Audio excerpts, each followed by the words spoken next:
কেউ দেখে ফেলার আগে আমি বসে পড়ি। আসতে পারি স্যার? আসো। কিন্তু রাহুল কোথায়? এই যে স্যার, আমি এখানে কখন থেকে বসে আছি, আপনি দেখছেন না?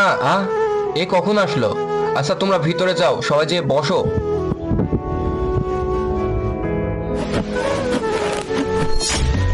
বাহিরে মনে হয় নেউল চলে এসেছে আমাকে মারতে। আমাকে বাইরে যেতে হবে যে করেই হোক।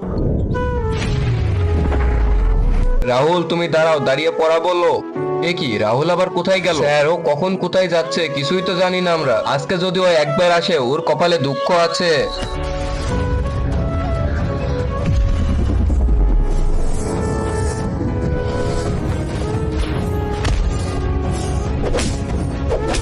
আচ্ছা রাহুল যেহেতু নাই, সেহেতু রাজু তুমি পড়া বলো। স্যার বাঁচান, স্যার বাঁচান। আরে এটা তো রাহুলের গলা। রাহুল মনে হয় কোনো বিপদে আছে। চলো বাচ্চারা বাইরে চলো। কিন্তু তার আগে বন্ধুরা, তোমরা কি আল্লাহ তাআলার এই ঘরটি